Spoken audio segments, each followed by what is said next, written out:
ইরানের সঙ্গে সংশ্লিষ্ট 4টি জাহাজ হরমুজ প্রণালীতে যুক্তরাষ্ট্রের আরোপিত নৌ অবরোধ অতিক্রম করেছে বলে নিশ্চিত করেছে ব্রিটিশ সংবাদ মাধ্যম বিবিসি। শুক্রবার জাহাজ ট্র্যাকিং ডেটার বরাত দিয়ে বিবিসি জানায়, পর্যবেক্ষণে থাকা সব জাহাজই কন্টেইনারবাহী। এর মধ্যে 3টি ইরানের পতাকাবাহী এবং চতুর্থটি কোমোরোসে নিবন্ধিত।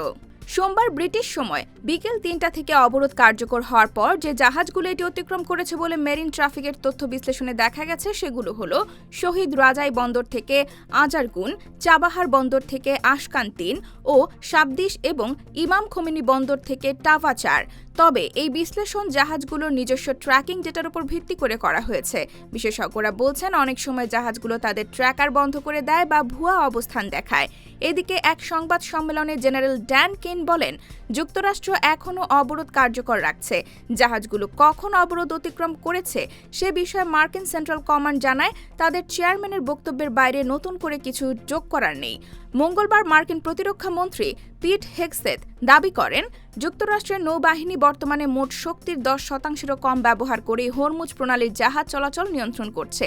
তবে জাহাজ ট্র্যাকিং ডেটার তথ্য মার্কিনীদের এসব দাবি মিথ্যা বলে প্রমাণ করে।